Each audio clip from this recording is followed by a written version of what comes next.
Hey everyone, and welcome back to Exposed, Scandalous Files of the Elite. I am your host, Jim Chapman, and we're back with the fifth part in the Micah Miller case, part of our Exposed Investigates series. Now, the last time that I left you, we played the interview featuring J.P. Miller. It was his first extended interview. It was with News Nation, and today we're going to talk about Micah's Law. And I'm going to start with reading you a quick article that came out Thursday, June 6th of 2024 by ABC News. And it reads, "The attorney for the family of a pastor's wife whose death was ruled as suicide held a news conference to give an update on Micah Miller's estate and discuss Micah's Law. Miller, who was 30, lived in South Carolina. She was found dead April 27th at Lumber River State Park, and she was in the midst of divorce proceedings with her estranged husband, J.P. Miller, a pastor at Solid Rock Church. An affidavit said that Micah Miller's sister, Sierra Francis, applied to be the special administrator of her estate 4 days before the county medical examiner announced Miller's cause of death as suicide. In the affidavit, Francis claimed that her sister said she experienced abuse and violence from her husband. Miller's death came just days after she told an officer she was scared for her life after finding a GPS tracker on her car and razor blades in her tire. Her attorney said Miller's phone, purse, and vehicle were still in the possession of the county sheriff's office. Ward also unveiled Micah's Law, also known as the Coercive Control Law. Ward said that coercive control bill had been sitting in the state legislature's Judiciary Committee since 2020. Ward said that the bill has been languishing. Quote, "This bill has been put in a folder in a dust-covered box in a back corner of the closet in the Judiciary Committee's office. I challenge them to go back there, find it, and bring it and assign a committee to it. Let's get this done. It's important." Ward said the coercive control bill refers to a pattern of behavior used to dominate, manipulate, and intimidate another person with an intimate and familiar relationship. She said acts include threats, humiliation, emotional abuse, and isolation, and the goal is to harm, punish, and frighten the victim. Ward compiled what she called Micah's List, allegations taken from Miller's spoken words, journals, and other writings that she left behind. The list is used to show examples of abusive, coercive control. She did emphasize that Miller's husband had not been arrested or charged with any crime related to the case. So in that article, I referenced the Ward law firm and Regina Ward, who is the attorney for Micah Miller's family.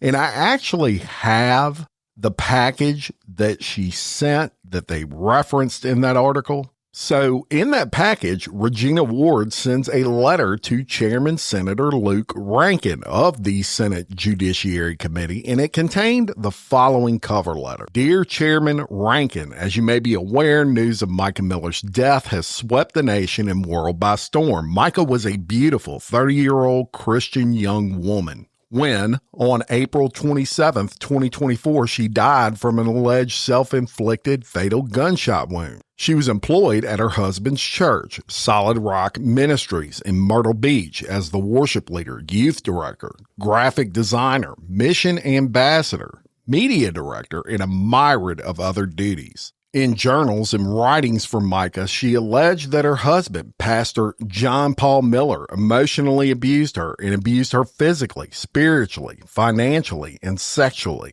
According to Micah, Mr. Miller began this process by isolating her from her family and friends, removing her name from bank accounts, took her cell phone, which deprived her of contact numbers and a way to call, stole her car and hid it from her, repeatedly put her down, degraded her, threatened to reveal and did reveal private information and semi-nude photos of her, had her investigated for a false crime, and misused the legal process to have her committed for mental evaluation. Some believe that Mica took her life as a result of these alleged abuses. Keep in mind that Mr. Miller has never been arrested for domestic violence or any other crime against his wife during their entire marriage.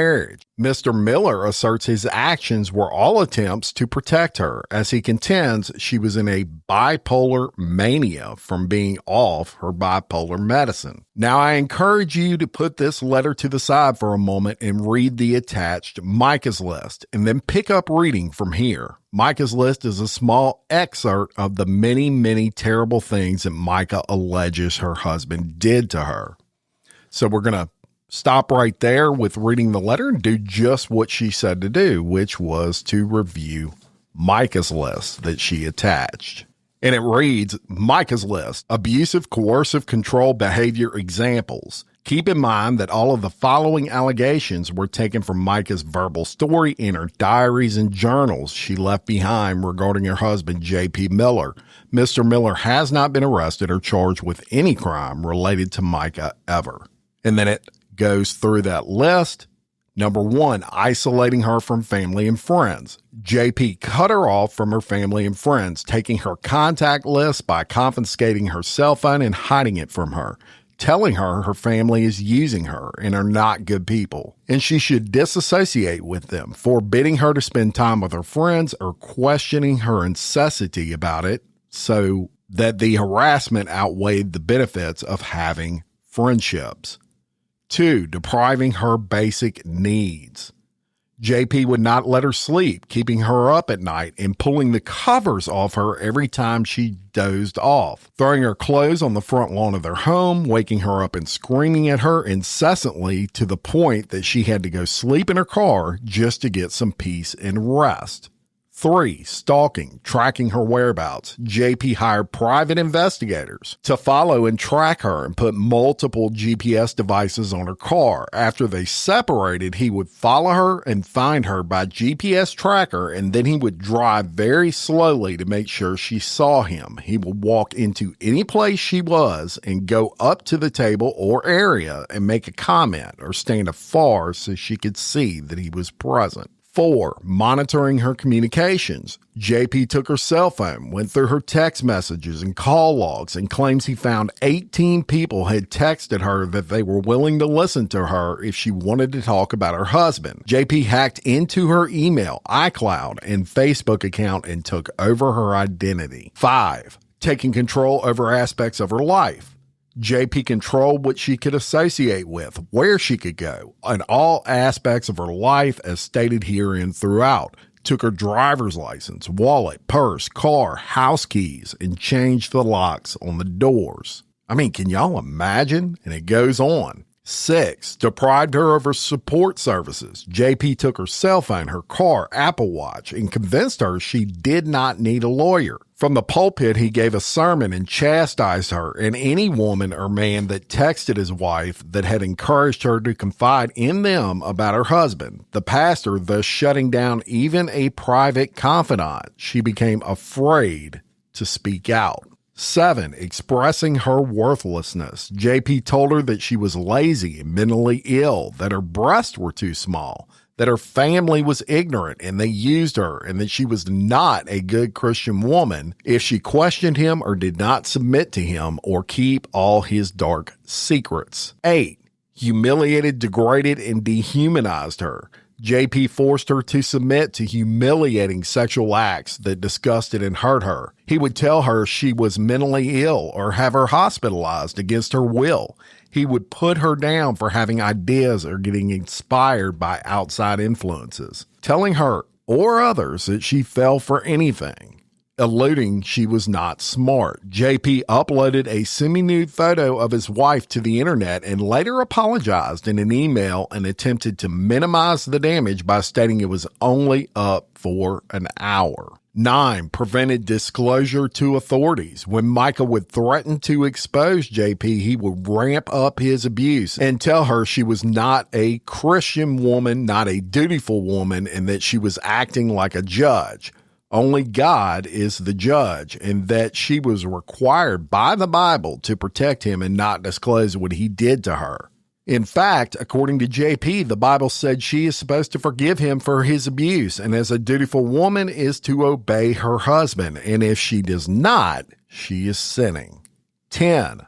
Financial abuse. JP removed her from her bank accounts and told her that she did not know how to manage money, but required her to pay her own car payment, car insurance, and other medical bills. 11. Threats to hurt her, her family, or himself. If she hinted of exposing JP's abuse, he threatened to commit suicide or that he would jump off a bridge. He also made similar threats if she said she wanted to leave or divorce him, or if she refused to return to him after he threw her out. He threatened her family with gun violence. JP threatened to divorce her if she did not obey him and if she did not take the pills he gave to her. Next, threats to reveal or publish private information. JP would make videos of her in private settings and then threaten to upload them if she did not do what he wanted. He convinced her to send a topless picture meant only for the eyes of her husband. Next, assault. JP kept many guns and knives in the home. He punched holes in the walls during his fits of rage and said he was, quote, on the way, armed and ready, when he demanded she leave her sister's home and come home. JP kept her in a constant state of panic and fear that she would do something to trigger him. Next, rape. While she was hospitalized, JP demanded that she have sex with him while she lay in the hospital bed. JP forced her to perform sexual acts against her will and demanded she watch him in sexual acts with others, and forced her to sit so others could touch her body against her will. JP told her and preached on Sundays that if she did not submit to his every request for sex in any manner he desired, then it was her fault if he needed to go get fulfilled by another woman or man.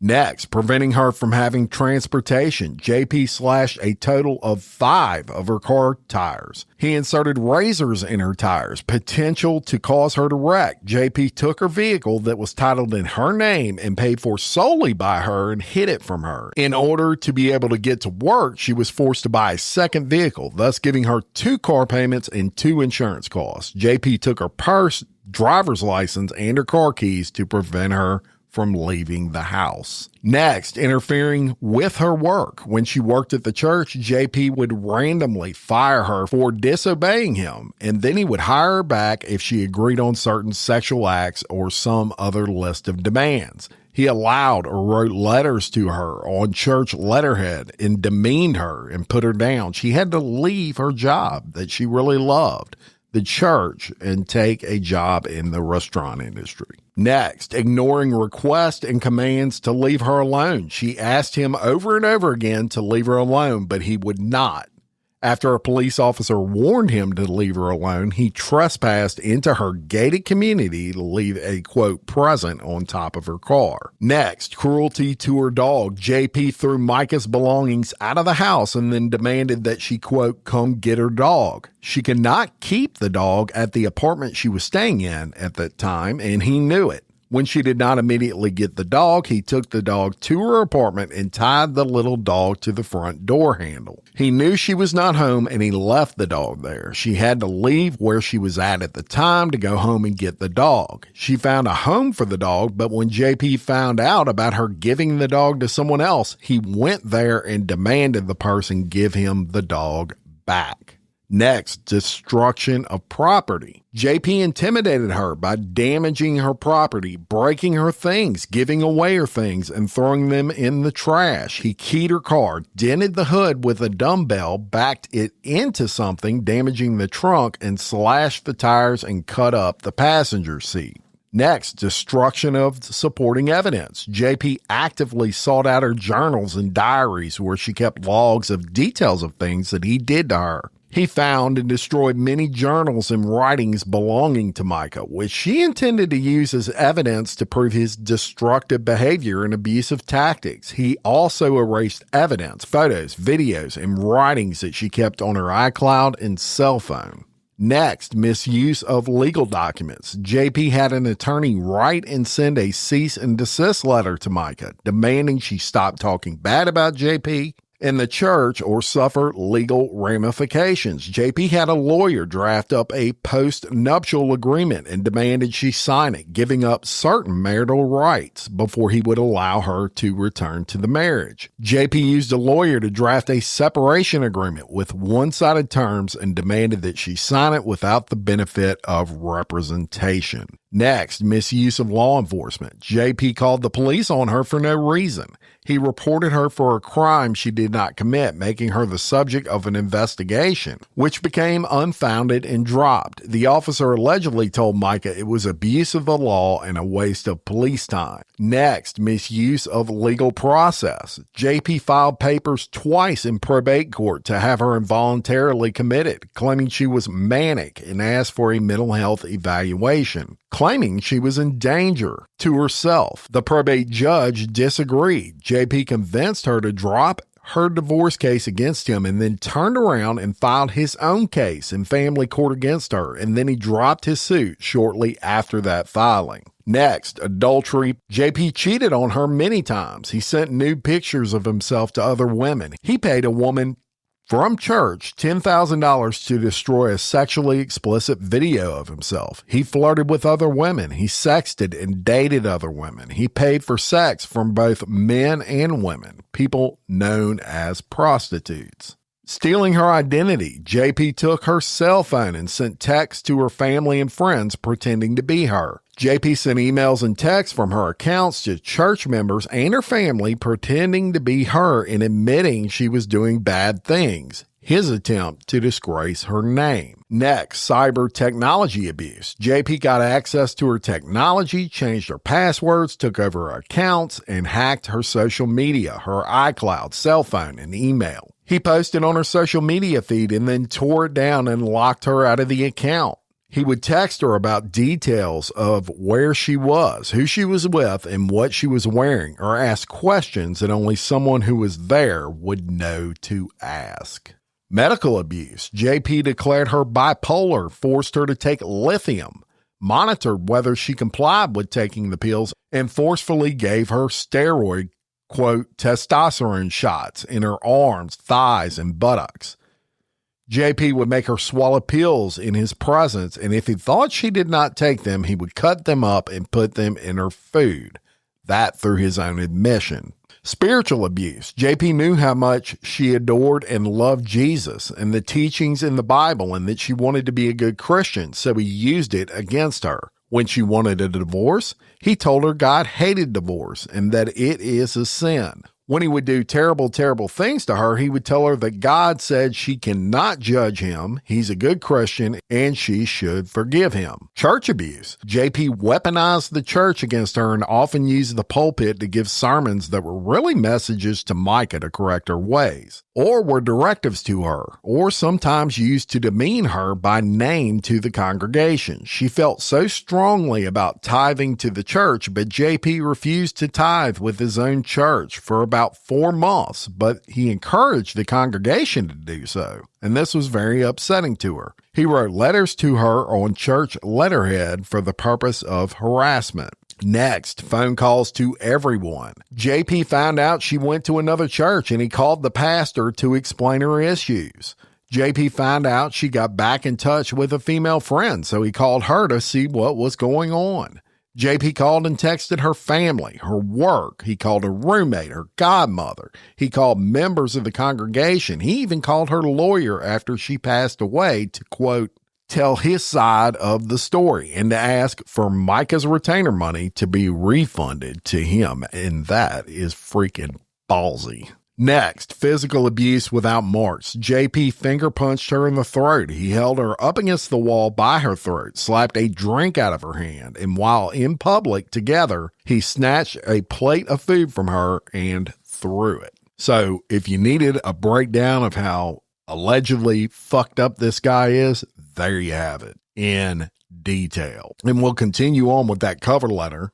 If you followed my suggestion and read Micah's list, you should be reeling right now from disbelief and wonder on how in the world anyone could do all these things to a person and not be arrested or held accountable in some way.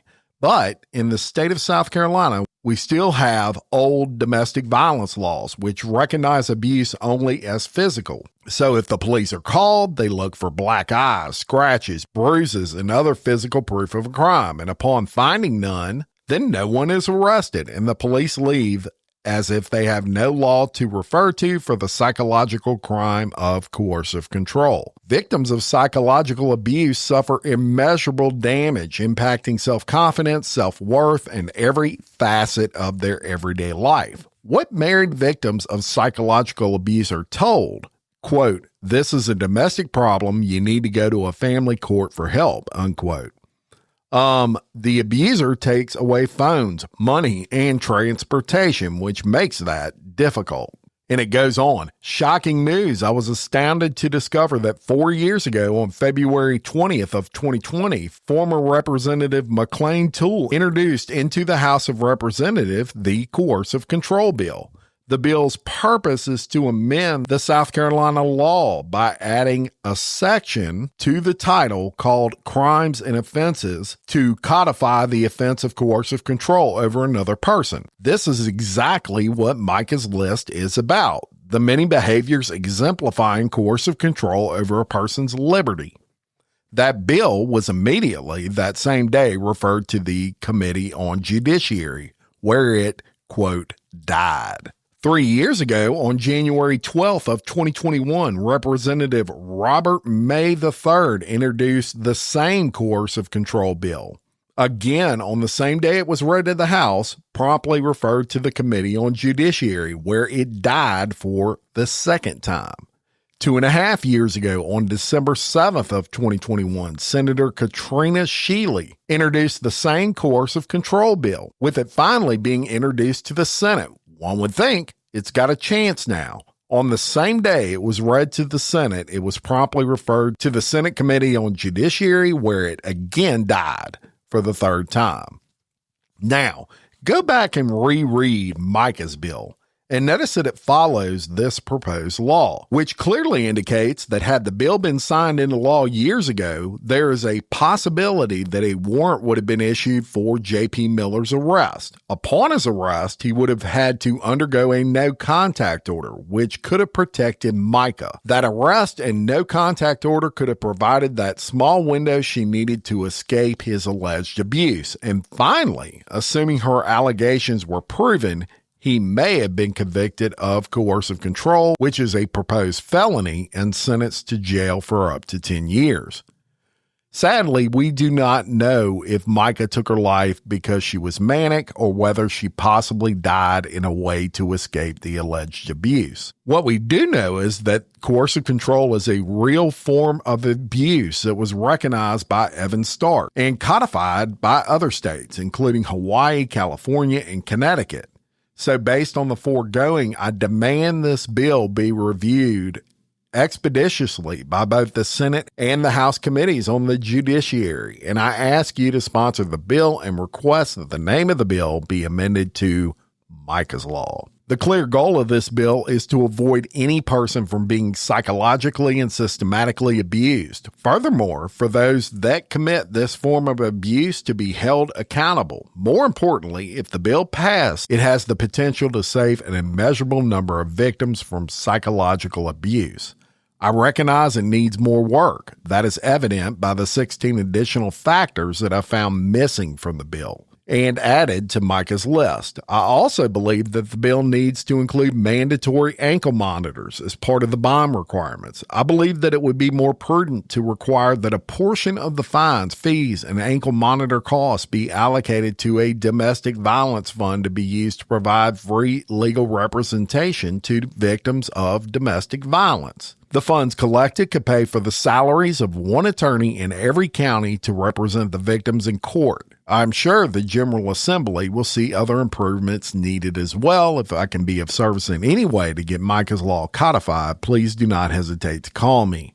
I am hopeful the citizens of South Carolina can count on you to support and be a voice for Micah's Law, and confident you will see how imperative this is for the protection of victims of abuse. With kindest regards, I am Regina Ward, Esquire, Ward Law Firm. And I'll tell you what, that lady could not have put that any better, in my opinion. And just to go over some of the highlights of that bill, because I do have it in front of me, that bill that she was referencing that had died so many times when it would go to the Senate, I'll just touch on that. It says coercive behavior means an act or pattern or acts of assault, threats, humiliation, manipulation, intimidation, or other abuse, including emotional abuse that is used to harm, punish, or frighten another person by fraudulent representation.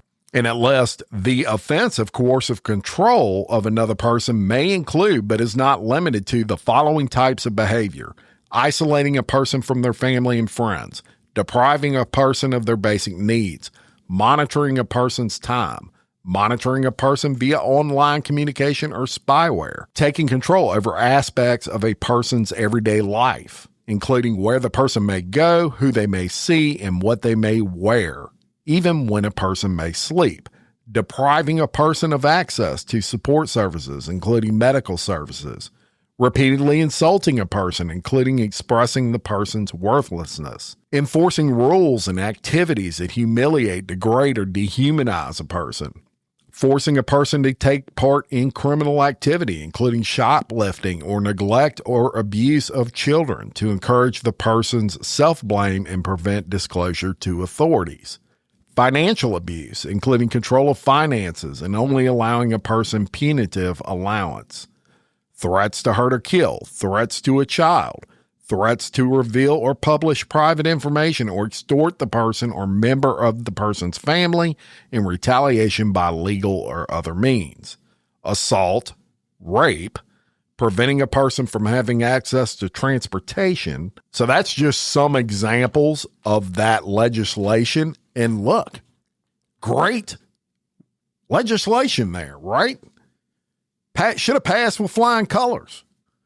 Well, as aggravating as it is, even after this, even after sending that letter and all of this media hype surrounding Micah Miller in her case, I've done some pretty extensive research trying to determine if that coercive control bill, quote, Micah's Law, ever passed in South Carolina. And I can't dig up anything one way or the other regarding that. So if you're listening and you're from South Carolina or you have some direct knowledge, please reach out to me and message me and let me know what the status is with this bill, where it stands. Did it stall? Has it passed? Because I can't find it anywhere, and it's frustrating. This is a no-brainer. So I'm going to summarize some things that occurred over the ensuing months. On September 19th of 2024, John Paul Miller starts suing everybody. And he started with a paralegal that he sued for slander and libel after she posted some videos on TikTok and YouTube. And her name was Melissa Mancari. And basically, at this point, he's threatening everybody. He's telling him he's going to sue them for doing a podcast about him, etc. And look, this is one of the reasons I cover lawsuits, because it's dissemination of public information, and there's nothing illegal about that. And I'm also entitled to an opinion. And I always make sure that I state, quote, in my opinion, when I'm doing that. And the reason I do that is to protect myself from litigious people like J.P. Miller, allegedly. Now, moving on November 1st, the FBI started searching JP's home, and they were seen carrying out items, including a computer screen, a bunch of boxes, an external hard drive, and they've been pretty tight-lipped on what that investigation reasoning was. But I'll get to that a little later in this episode. On November 3rd, protesters gathered at Solid Rock Church. This was just days after the FBI investigation, and it wasn't clear at that point whether John Paul Miller was at the pulpit, but police were on hand. They set up a perimeter, put up barricades, etc. There were a ton of protesters out there. On November 6th, J.P. Miller actually got arrested on an assault charge after confronting a protester outside the church. And the next day, on November 7th, he was released. Now, according to everything that I've read, it was not a physical assault. Apparently, he got into it with a female protester. They started cussing each other out, etc. But I can't find anywhere where it turned actually physical. Nonetheless, he was jailed on an assault charge. Then, on February 5th of 2025, a Myrtle Beach judge denied John Paul Miller's request for a restraining order against a protester. He made a claim that he had been harassed. The judge denied that restraining order. So things are falling apart for J.P. Miller.